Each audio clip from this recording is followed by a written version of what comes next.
si es un tema bien extendido es porque es importante. Ahora, en nuestra actualidad, el tema de la inerrancia bíblica, de la validación de la palabra de Dios como norma de fe y conducta, que es para nuestra vida cristiana, sufre muchos ataques.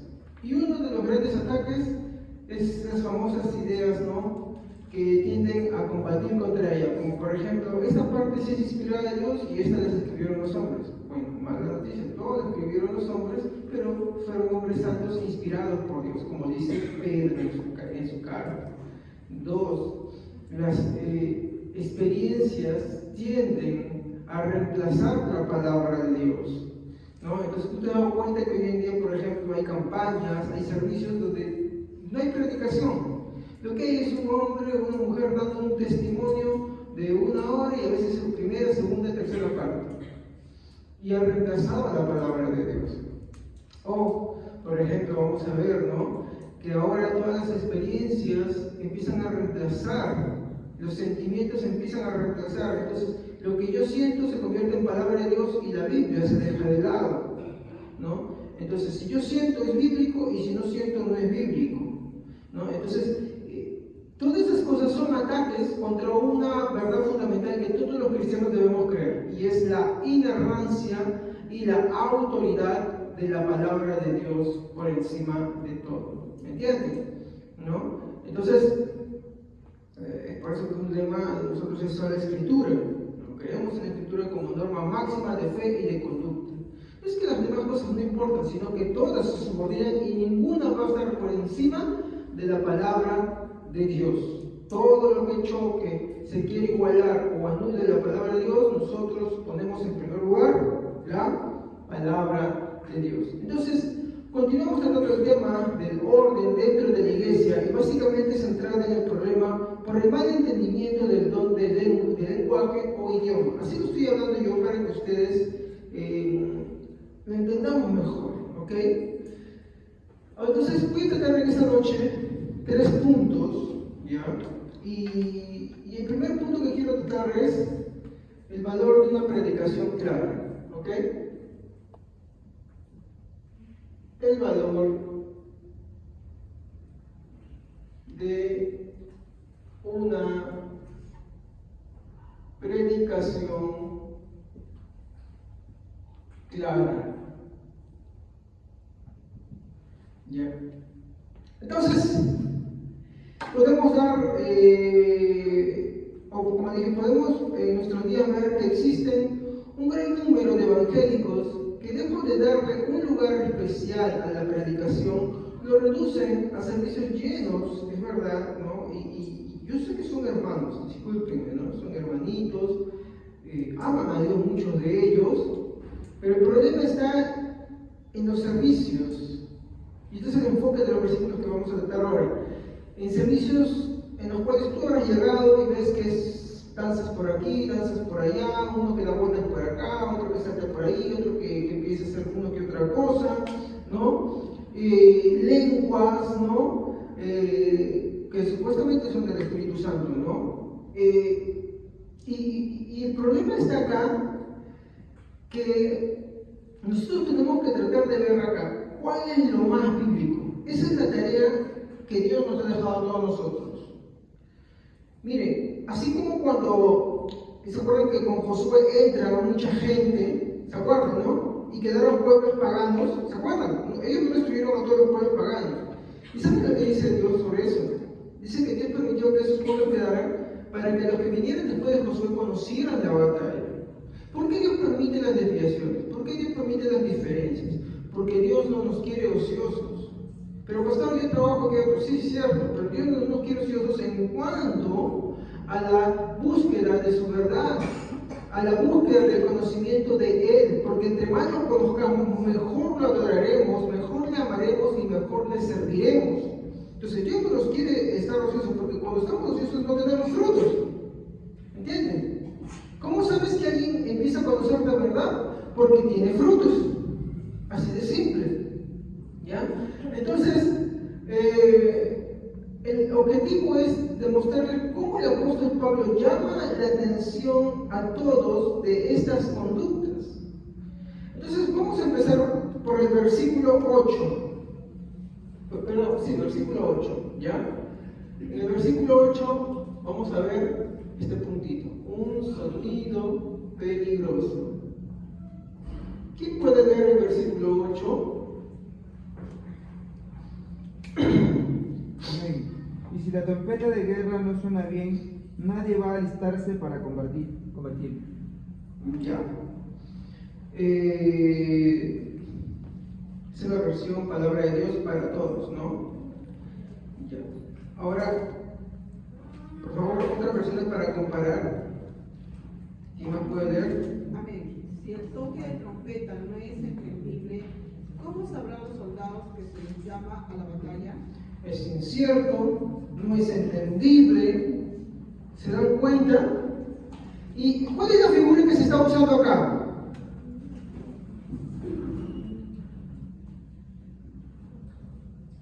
El de una trompeta, ¿ok? Y básicamente la idea que se transmite no es de típico trompeta, es una trompeta de uso militar. ¿Cuántos vieron el video que mandé al WhatsApp? ¿Sí? Cuéntenme, ¿qué vieron? Yo decía, ¿para qué mandar este video? Se confundía porque me escuchaba la trompeta. Sí, la trompeta del rancho, ¿verdad? Trompeta, sonido del rancho. Ya. ¿Y tocaba una sola cosa? Ah, muy bien, tocaban diferentes cosas. ¿Por qué no habrá mandado? Bueno, ¿por qué? Porque en batalla la trompeta, según el sonido, indica ciertas cosas. Y vamos a leer, por favor, alguien más léeme otra vez, alguien que no haya leído el versículo 8 otra vez. Y si la trompeta no da un toque claro, ¿quién se va a preparar para la batalla? Un toque claro, un sonido incierto, ¿no? Un sonido no preciso. Mire, a ver, los que vieron el video, ¿vieron cuántas clases de sonido vieron? Algunos no han visto el video, ¿no? Siempre yo lo mando por algo, hermanos. Bueno, si notamos podemos ver que si la trompeta al sonar no se distingue su sonido, este sería perjudicial para el transcurso de una batalla. Hermanos, en tiempos de guerra, las trompetas, como tú no puedes gritar y no todos te van a escuchar, la trompeta tiene un sonido más fuerte. Entonces, su canto y su sonido representa un desplazamiento, representa una acción. Entonces, al sonido de esa trompeta, la gente sabía que, de hecho, cuando tú lees el Antiguo Testamento, vas a escuchar el sonido de la trompeta, incluso Israel se levantaba para seguir levantar el campamento, y había otro sonido, y empezaban a marchar también, ¿no? Y para las batallas también es así, hermanos. Para las batallas, miren, ahora, la trompeta, mi hermano, como le digo, transmite órdenes. Un ejemplo que tenemos hoy, por ejemplo, en los cuarteles, ¿no? Los que ustedes han visto, ¿qué sonidos? Por ejemplo, yo que estaba en el ejército, el famoso sonido de Diana, para levantarse, se llama, para levantarse. Es un señor que termina a hacer y tú escuchas, y todos afuera de su cama. Y es la orden de que en 5 minutos ya tiene que estar hecho. Todas las cosas, en 5 minutos, hasta en tu cama, te has bañado, te has cambiado y estás listo para empezar a hacer las faenas. Porque te quedan 5 minutos, no te dan más. No te dan más. Es más, recuerdo que la primera vez que nos hicieron cantar la trompeta y todo eso, teníamos que correr, teníamos que bañarnos, y como no hay tiempo, como algunos señores te dicen, si no, ahí te secaban así. Y tu ropa cae y ¡fum! No sé cómo tú te la ponías.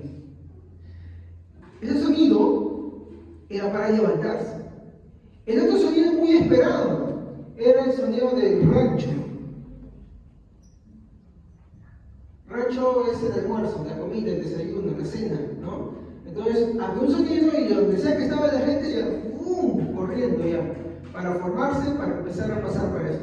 Había otro sonido que era el que odiábamos mucho: pasar lista. Es cuando hacen el conteo, ven qué tropas están, que todos estén, así como en el colegio, ¿no? Pero ahí paradito, en el colegio están sentados ahí, ¿no? Dice, fulano está presente, no, en este caso todos tienen que estar listos, sin novedad, sin nada, todo. Y para cada una de esas cosas había un toque de trompeta, y no era lo único, había muchos más. Por ejemplo, para el silencio, cuando había pasado algún fallecimiento, para izar la bandera, ¿no?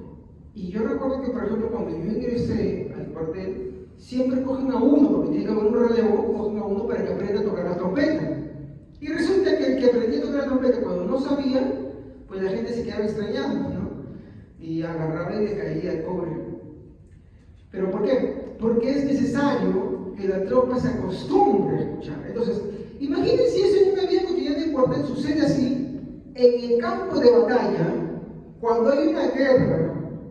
Imagínense que este grupo se está peleando con este grupo.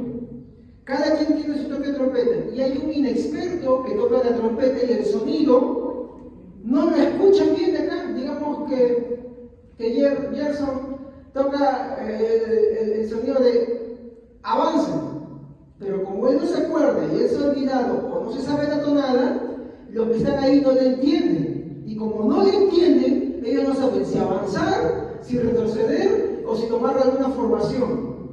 Pregunto, en una batalla, ¿eso es algo sin importancia? ¿Cuántos han visto las batallas antiguas? ¿Cuántos han visto las batallas antiguas? Ahí cuando estamos sus uniformes, marchando, cuando había un cañonazo, ¿no? Ahí especialmente se ven las trompetas, ¿no? Claro.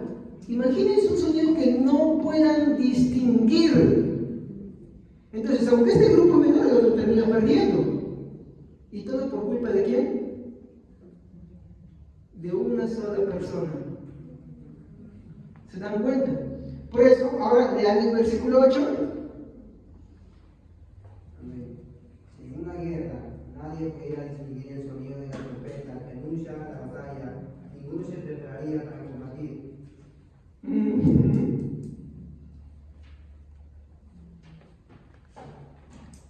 Vamos a hacer algunas aplicaciones sobre esto.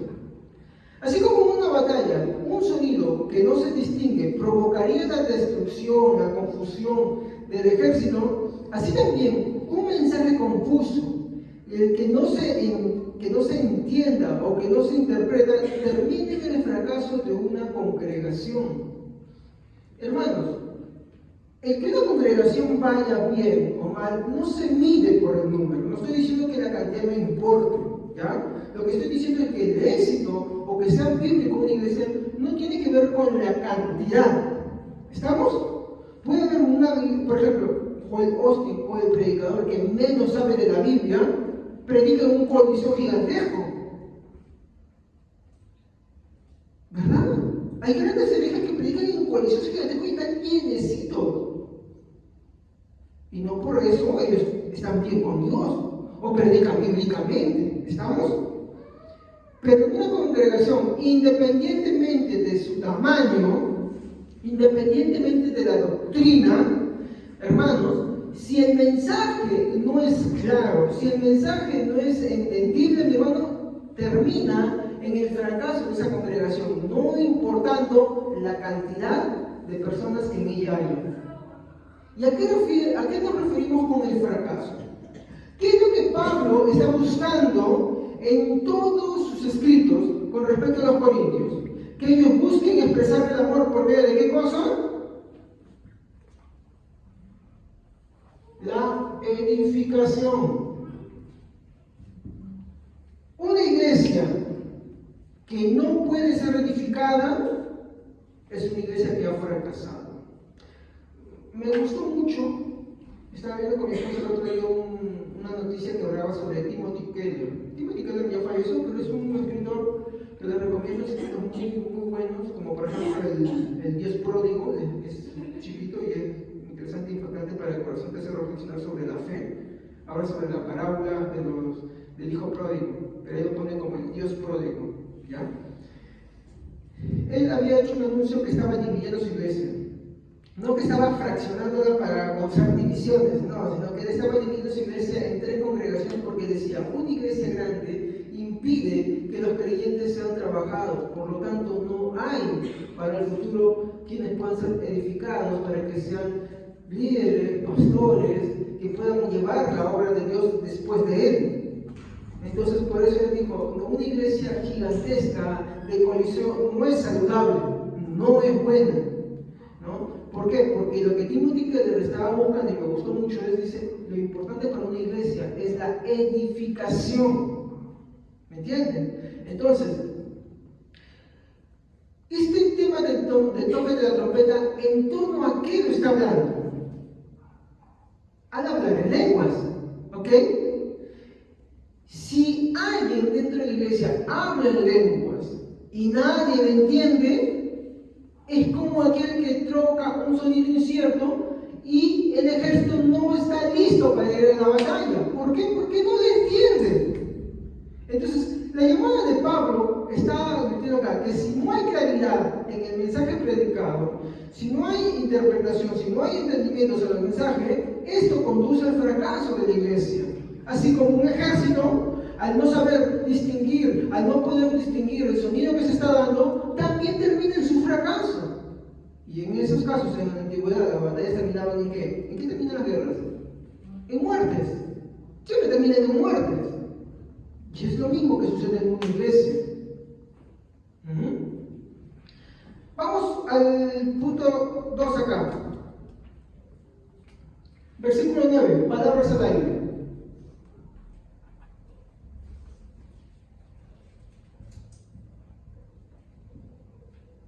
Amén. A ver, ¿qué puede leer?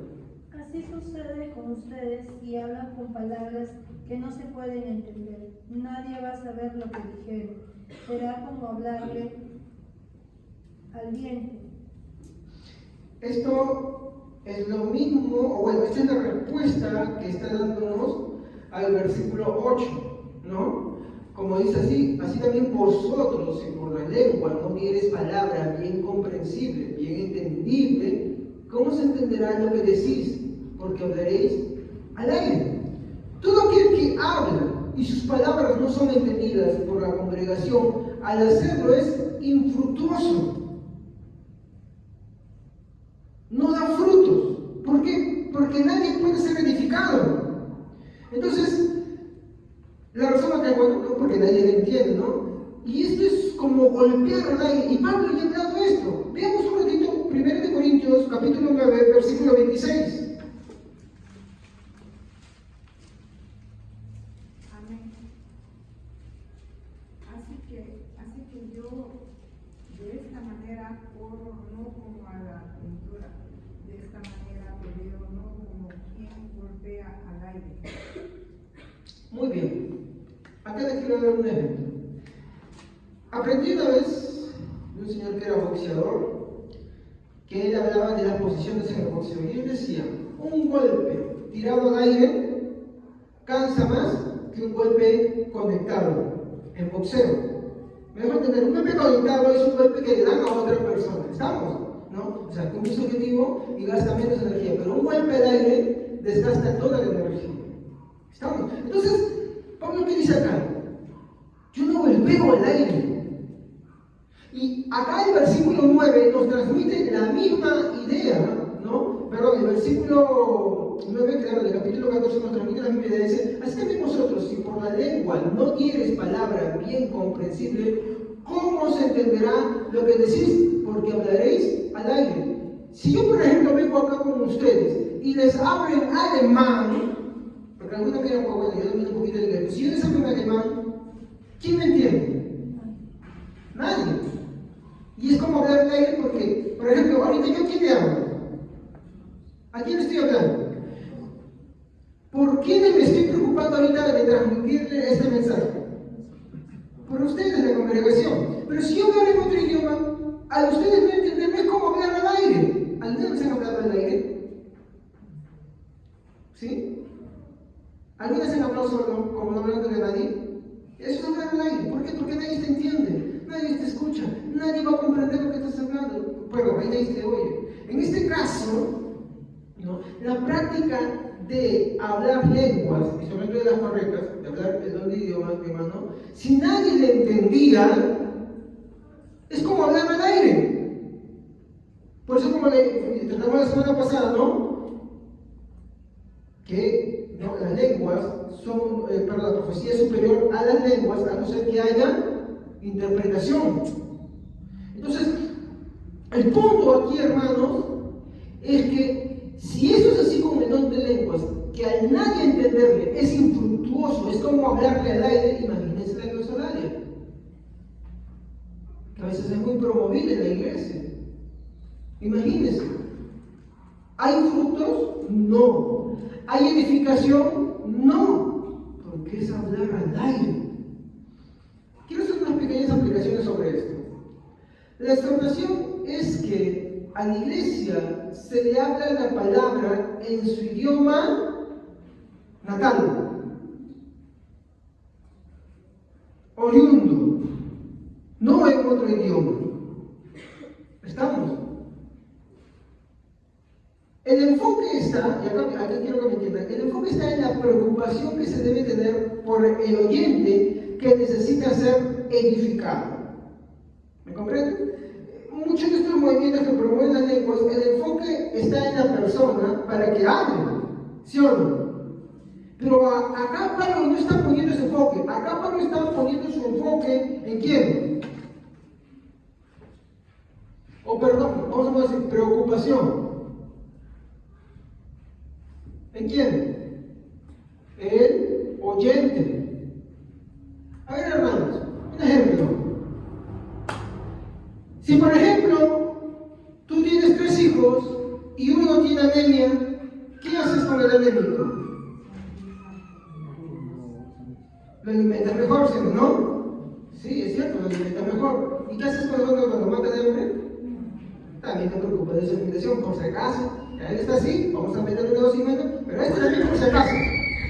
¿Sí o no? También por si acaso. ¿Para qué? ¿Por qué? Porque estás preocupado en que se desarrolle.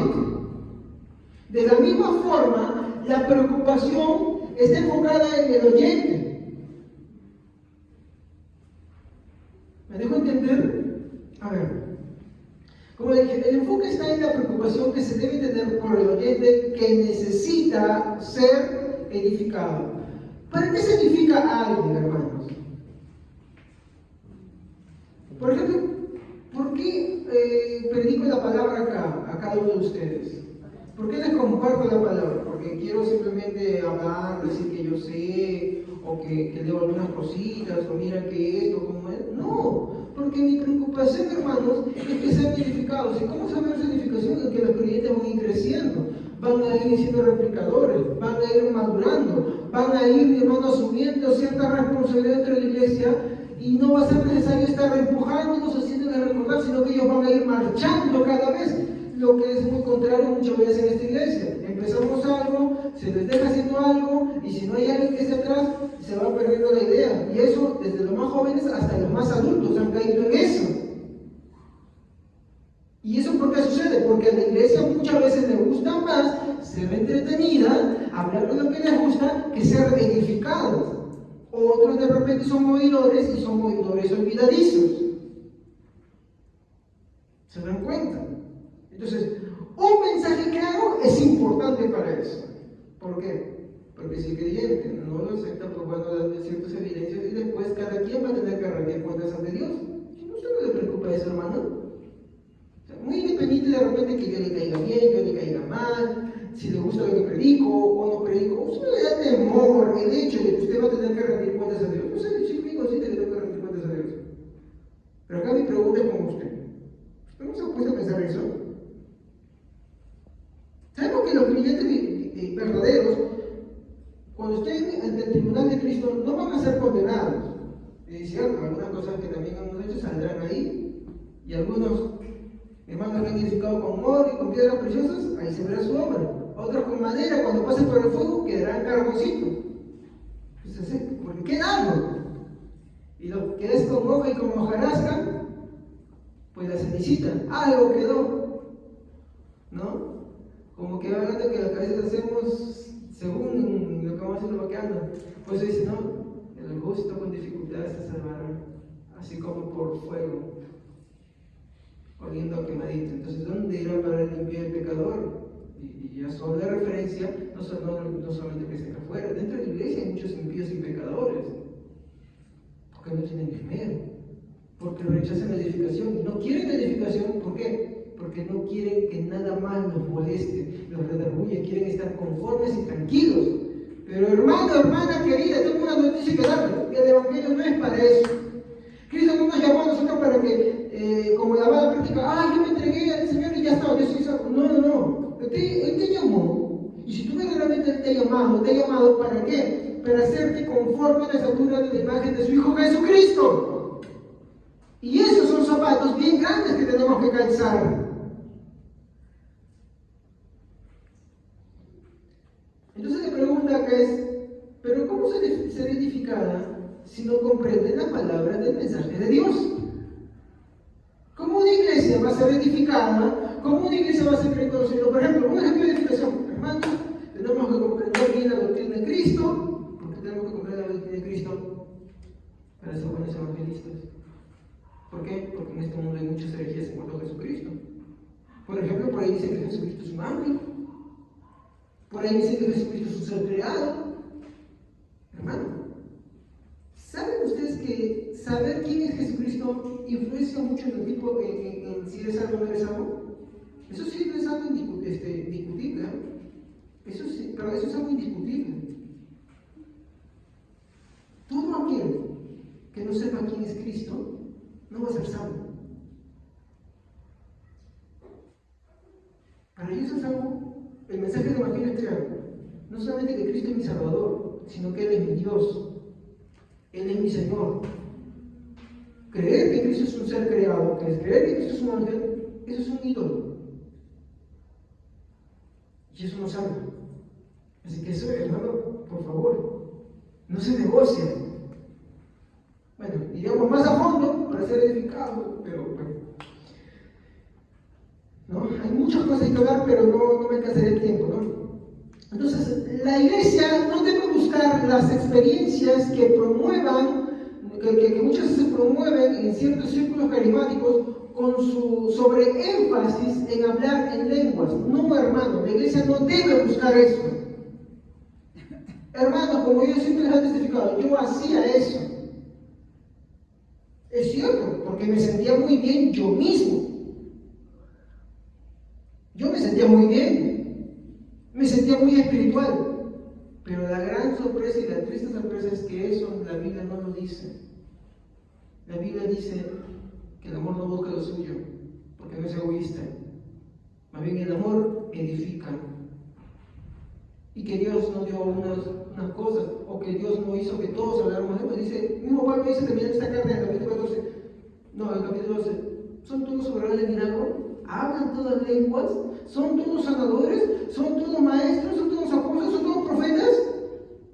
Y la respuesta es no, no lo son. Entonces, ¿por qué se busca que toda la iglesia hoy en día hable lenguas? Y eso es un error y una falta de conocimiento de la palabra de Dios. Y por eso es que es importante que la iglesia sea instruida. ¿Por qué? Porque las personas que tienen ahí por este lado están centradas más que todo en sus emociones, en sus experiencias. No es que las emociones estén mal, pero ese sobreemocionalismo hace que quiten de enfoque la palabra de Dios y la centren en sus propias experiencias. El problema es que yo como ser humano tengo experiencias, pero yo fallo. Y las experiencias que yo tengo pueden ser falibles. Y las empiezo a poner como norma y como estándar y como base. Por ejemplo, Chichi Ávila decía que el que no habla en lenguas no va a entrar al cielo. Y Chichi Ávila es un gran exponente de los pentecostales. Pero si está equivocado, la Biblia no me dice eso. La Biblia es contundente. Pablo dice, ¿hablan todas las lenguas? No. Y él hace un sobreénfasis en la lengua. Entonces, eso es importante, hermanos. Seguimos. ¿No? Más bien, el esfuerzo de la iglesia debe estar centrado en ser lo más claro posible para enseñar la palabra de Dios. Por ejemplo, tú puedes conocer la palabra de Dios, pero ¿sabes qué te hace falta? Pedirle a Dios sabiduría para enseñar la palabra de Dios. Eso es lo que yo pido. Yo no tengo mucha sabiduría. Pero el hermano dice, no, hermano, no entendí que explicó. Y yo entiendo que el problema fui yo. Yo tengo que pedirle a Dios, la iglesia tiene que orar por mí. ¿No? Yo la aplicación la puedo tomar por ese lado también. Pero también puedo tomarlo para decirle ya eso directamente con lo que la palabra está diciendo, hermanos, no hay que promover en la iglesia, ¿no?, la corriente de que todos tienen que hablar en lenguas y que las lenguas no significan nada, no, las lenguas son idiomas. Continuamos. Tercero, ya lo dije hace un momentito, el don de lenguas es el don de idioma. Por favor, ¿quién puede leer versículos 10 y 11? Sí, estamos en el 14, no se preocupen. ¿Quién sabe cuántos idiomas hay en el mundo y ninguno carece el sentido? Pero si no capto el sentido de lo que alguien dice, seré como un extranjero para el que me habla, y él lo será para mí. ¿Saben qué sentido? Que expresa ideas y sentimientos. Eso significa la palabra sentido. Entonces, Pablo nos enseña ciertas afirmaciones, ¿no? Primero, que todos los idiomas en el mundo tienen sentido y significado. ¿Estamos? Todos los idiomas.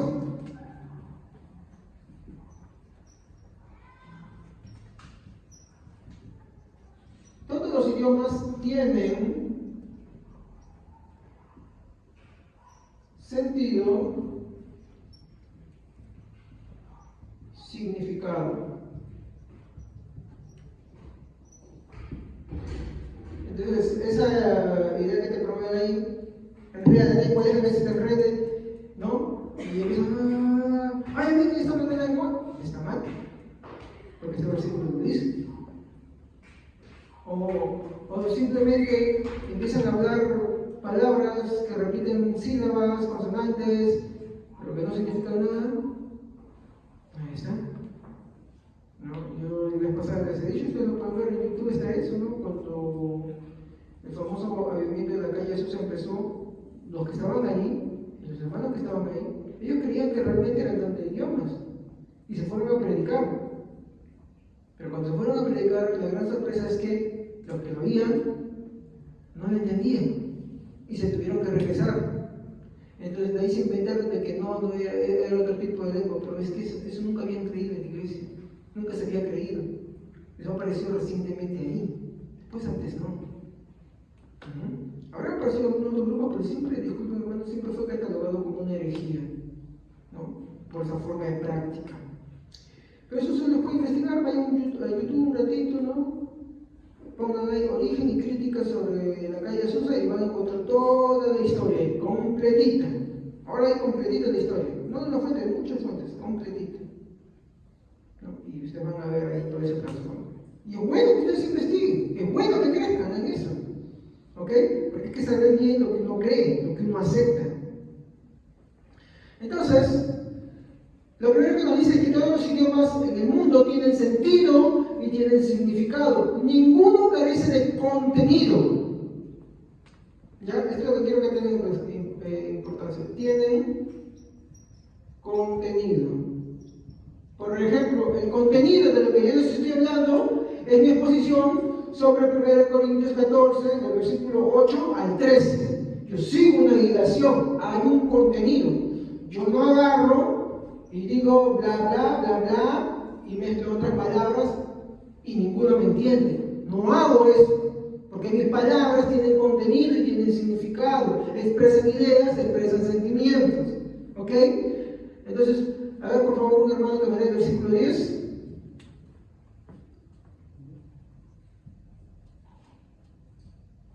Amén. Es cierto que hay muchos idiomas en el mundo y todos tienen significado.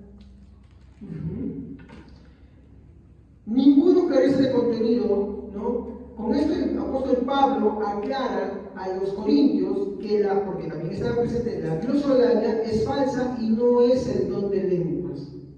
¿Qué lo dice? Y ninguna palabra carece de significado. ¿Ok? ¿Qué aplicación podemos tomar acá? Bueno, el verso 11 es la mejor aplicación de este texto. Léalo, por favor. El verso 11. Por eso, si yo no entiendo la fuerza del sonido del habla, seré extranjero al que está hablando, y el que está hablando será extranjero para mí. ¿Qué es este verso? Dice que si tú hablas y la gente lo entiende como un extranjero, por ejemplo, viene un maestro alemán, ¿qué habla acá? ¿Tú lo entiendes? ¿Alguien habla en alemán acá? No me lo sé. ¿Alguien sabe? ¿Hay todo un cursito? No. Entonces, ¿tú qué dices? No entiendes este extranjero. ¿Sí o no? ¿Me equivoco? Es lo mismo que está diciendo ahí. No lo entiendo. Pues yo no puedo ignorar el valor de las palabras. Entonces, esto nos exhorta a no ignorar el valor, como le dije, de las palabras, confirmando una vez más, ¿no?, que la glosolalia es, de verdad, hermanos, una ofensa contra el verdadero don de Dios. Si vemos otra vez, la preocupación de Pablo está centrada en que el oyente, es decir, por ejemplo, ahora ustedes, mi preocupación debe estar en que ustedes me oigan, entiendan lo que estoy hablando. Sé que a veces me enredo yo, pero mi preocupación tiene que estar ahí centrada, simplemente. Esa es la preocupación. Y Pablo está diciendo a los corintios: ¡hey! Ustedes, sea que sea perdón verdadero o en falso, se tienen que tener que su preocupación. ¿Y quién tiene que estar centrado? ¿Ustedes qué son? ¿Hablantes o oyentes ahorita? Oyentes. Mi preocupación tiene que estar en el oyente. Por eso les digo, la glosolalia no es bíblica. ¿Por qué? Porque la glosolalia no se preocupa del oyente. Pero pues si me está escuchando. La pregunta es, ¿me entiende? No hay edificación. Y la respuesta es, no hay amor. Así de simple. Entonces, si vemos otra vez, la preocupación de Pablo está centrada en que el oyente escuche claramente el mensaje del Evangelio, la doctrina, según sea el caso del que está predicando. Imagínense que verdaderamente Dios me use y me haga hablar en una lengua, por ejemplo, denme una idea, una lengua que no se usa acá. Ruso, ya. Hablo ruso ya. Y al hablar en ruso, yo les estoy explicando, Evelyn, ¿qué temas tuviste el viernes pasado? Las 10 vírgenes. Y les hablo de las 10 vírgenes. ¿Ustedes me entenderán? Me dicen, no te conté dónde está la palabra virgen, no que entendí. Nada. Nada de nada. Yo puedo haber hablado muy bonito, todo lo que la hermana habló, pero en ruso. Ella les predicó. Imagínense que hubiera hecho en ruso. ¿Alguien me entendió? Nadie me puede haber entendido. Por lo tanto, ¿qué dice la Biblia? Esa persona no tiene amor.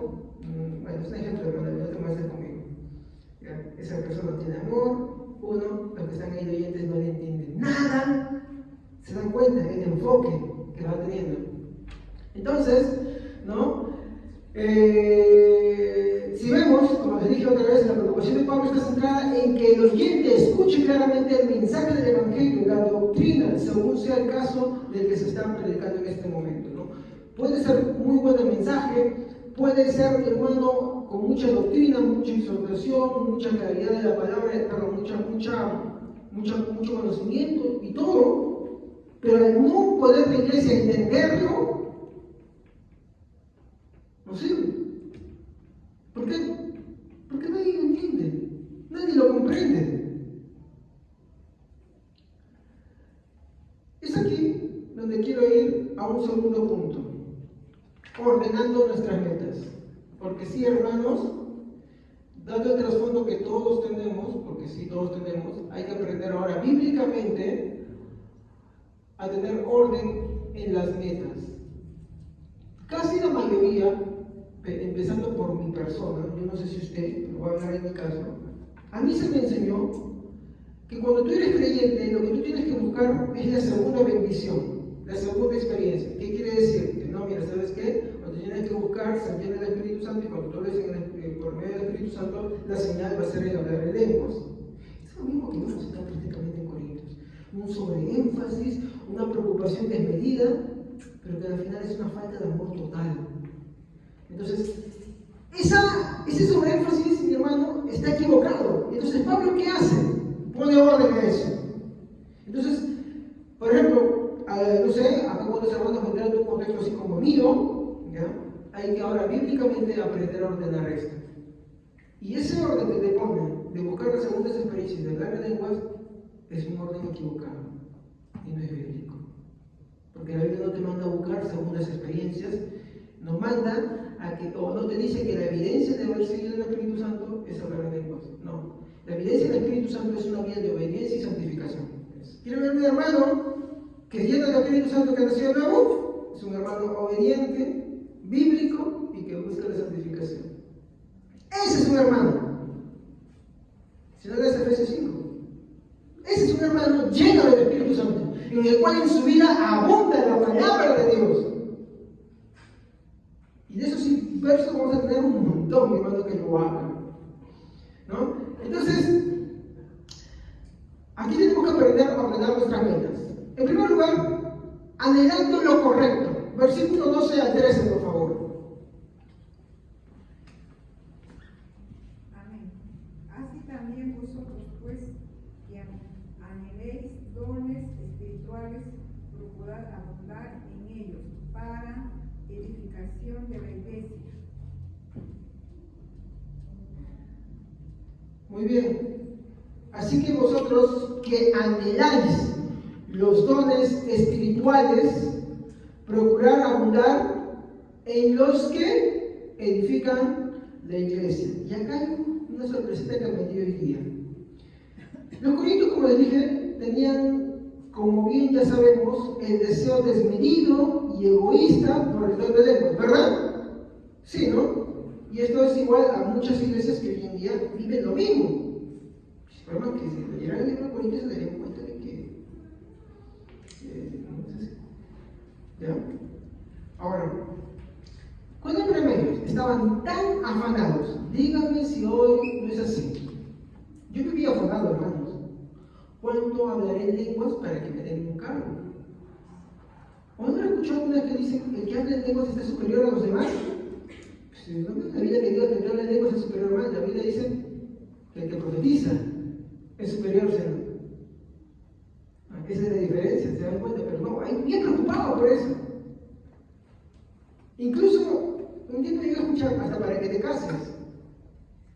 Y se estaban casando y empezaban a hablar en lenguas y que se movía. Oh, Dios mío, eso es una locura.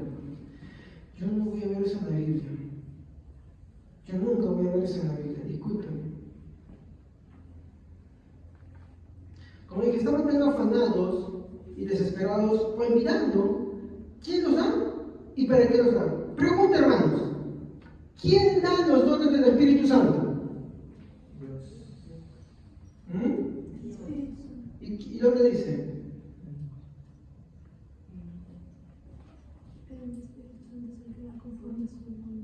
Ajá. Vamos a leer Corintios 12, 7. Leando fuerte, lento, para que lo escuchemos toda la iglesia. Amén. Pero a cada uno les he dado las manifestaciones del Espíritu para provecho. ¿Quién da?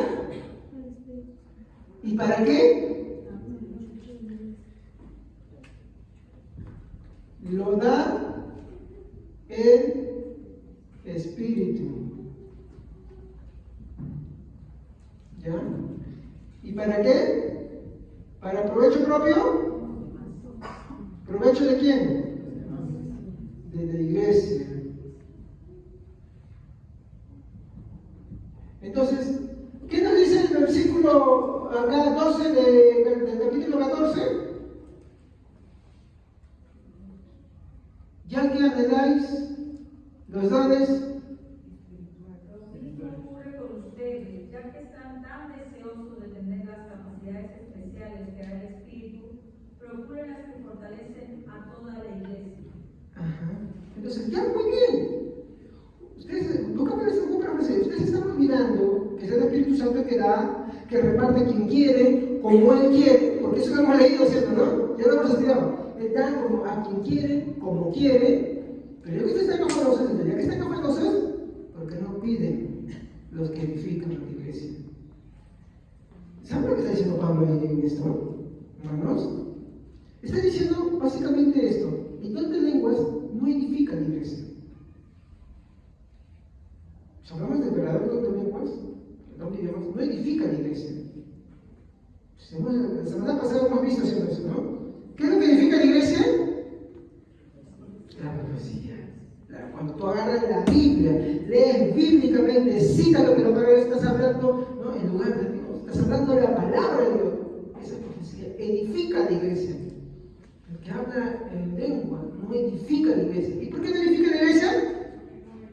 Muy bien, porque nadie le entiende. Así de simple es la respuesta. Eso tiene que acordarse. ¿Por qué la lengua no edifica? Porque nadie lo entiende. Así de simple.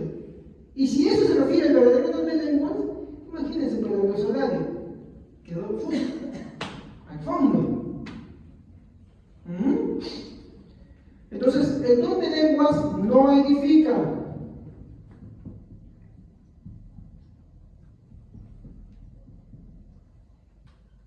Acuérdense, eso no es antibíblico, ustedes lo han leído la semana pasada. Lo que edifica es la profecía. ¿Cuándo edifica el don de lenguas? Muy bien. Cuando hay interpretación. ¿En qué se convierte ahí cuando es la interpretación? En profecía. ¿Se da cuenta? Ya, muy bien. Eso es bueno, hermano. ¿Ya? Aplicaciones para esto. Si van a desear algo tan afamosamente, hermanos, ese es mi consejo para los que de repente todavía conservan algún deseo y dicen: no, bueno, yo sí quiero creer en esto, yo sí creo que las lenguas todavía agarran y se pueden manifestar de eso. Muy bien, pero la Biblia no te manda a buscar eso. La Biblia expresamente en este versículo, ¿a qué te manda a buscar? Porque Pablo no está diciendo: sí, sigan buscando hablar en lenguas. No. Dice: tanto que están afanosos, ¿no?, de esto, procuren los que edifican a la iglesia. Entonces, está diciendo: si vas a desear algo tan afanosamente, desea los que no son egoístas. Desea aquellos que capacitan y edifican a la iglesia del Señor. Desea eso. ¿Y cuál es eso, pastor? Vayamos a Efesios 4, 11 a 12.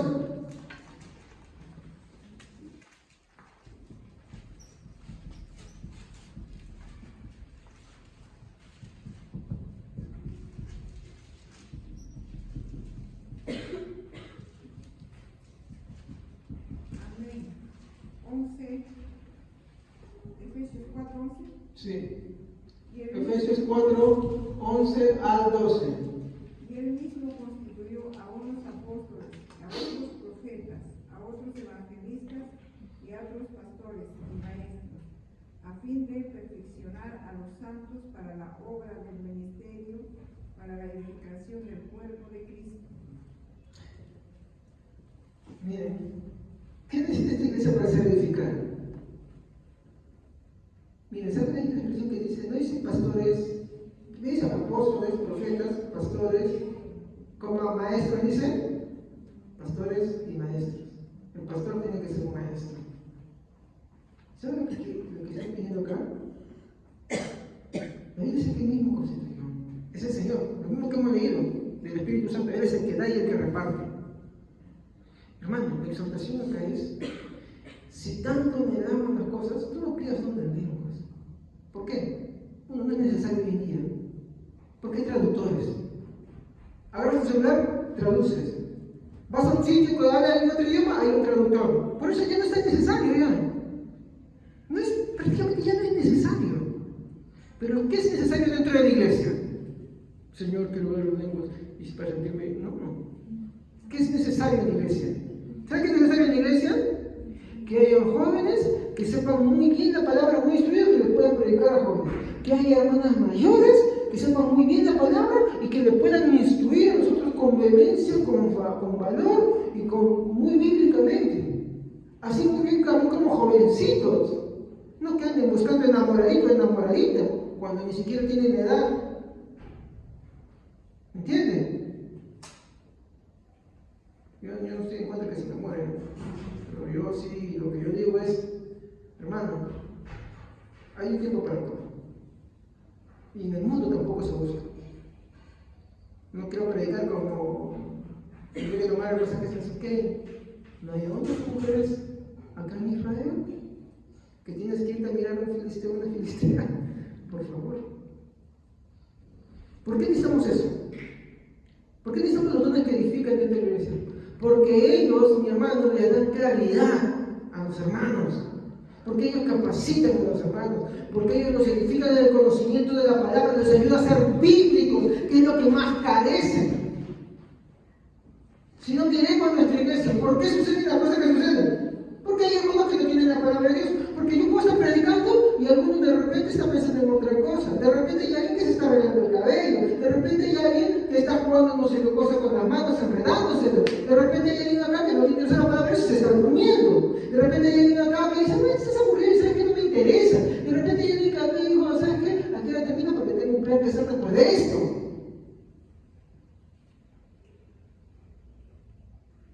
Y por eso se necesitan los dones que sí edifican a la iglesia. ¿Me comprenden?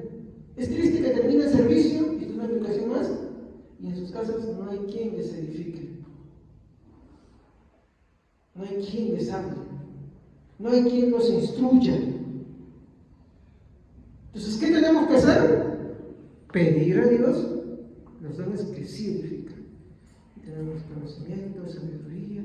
Mi hermano, gracias al maestro, enseñar la palabra de Dios. ¿Y sabes cómo te das cuenta? A esa persona no hay que estar empujándola, empieza a caminar solo. Ya no hay que estar haciendo cortarle, no, ya solito empieza a caminar. Eso es lo que se necesita dentro de la iglesia, abundar en esos dones, mi hermano. No es donde tenemos que edificar. ¿Amén, hermanos? Y no es un desprecio, tuvo su importancia. Tiene su lugar, yo no voy a decir en este momento. ¿Ya? Entonces,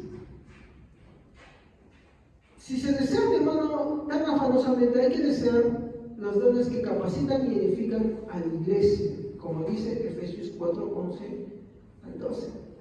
Leamos ahora el versículo 13.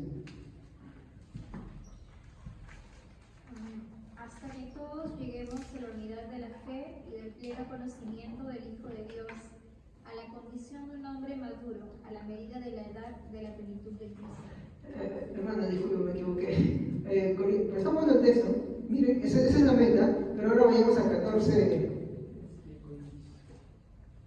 Está bueno, de verdad, porque ese es el propósito, ese es el objetivo. Ahora vayamos a Corintios 14, 13. Amén.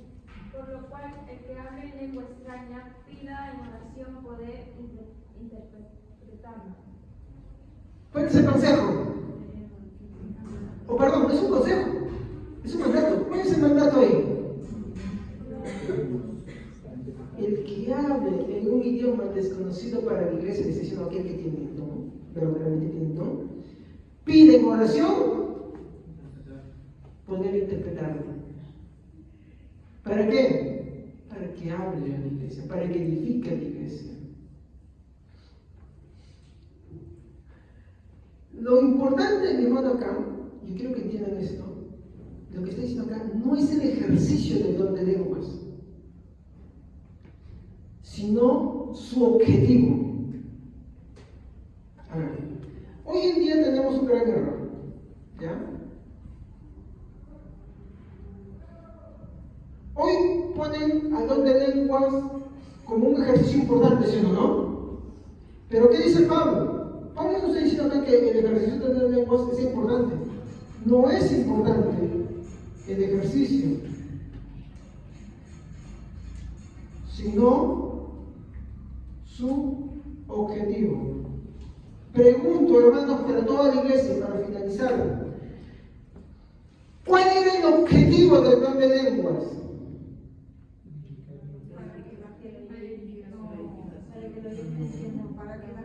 El don de lenguas no unifica la iglesia.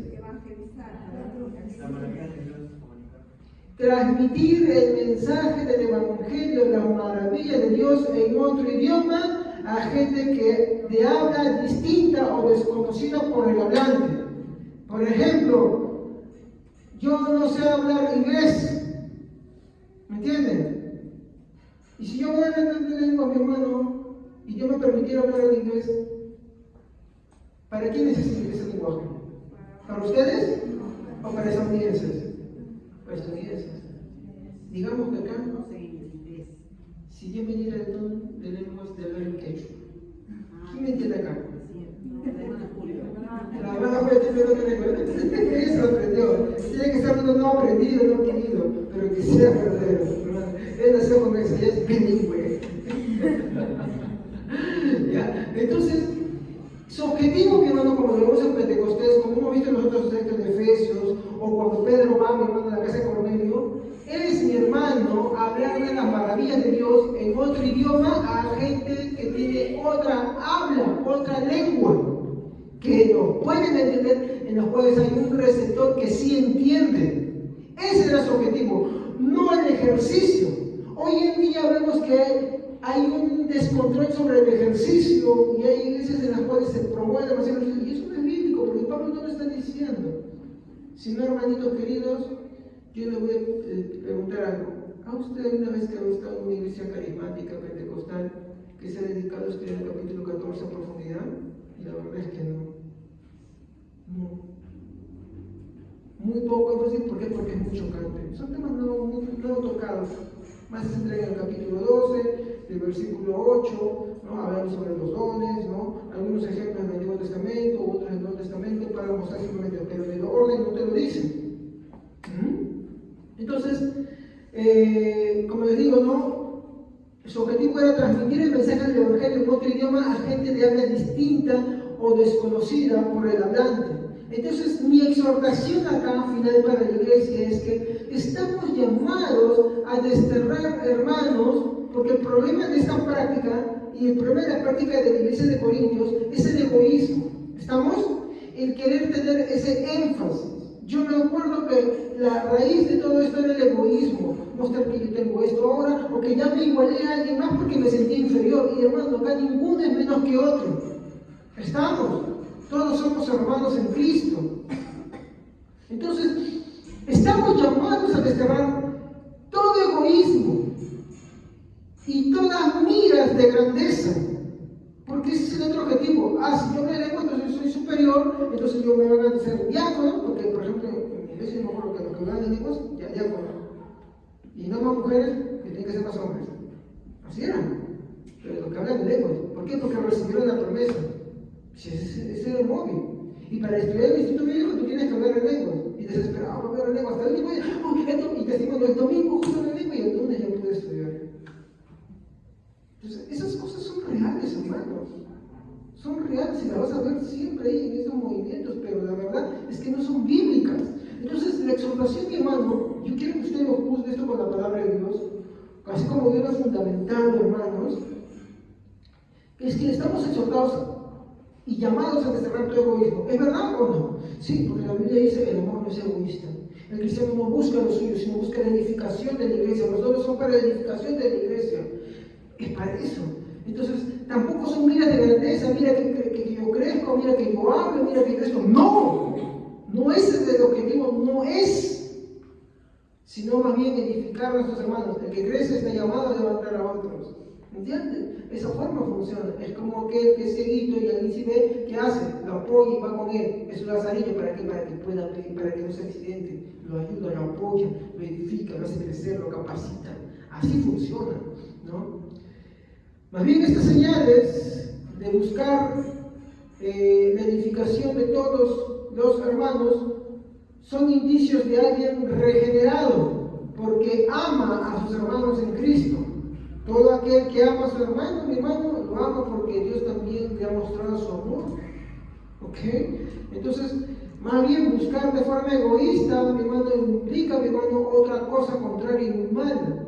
Un creyente que, mi hermano, ha sido regenerado por Dios, un creyente que está agradecido por lo que Dios ha hecho en su vida, un creyente que ha recibido la palabra en su corazón, mi hermano, al cual el Señor ha hecho una obra en su vida, mi hermano, él como agradecimiento no va a estar diciendo, bueno, ahora que me dan, ahora que es esto, que no, va a querer edificar a sus hermanos en Cristo, les va a instruir, lo que va aprendiendo lo va empezando a memorizar y lo va a practicar también.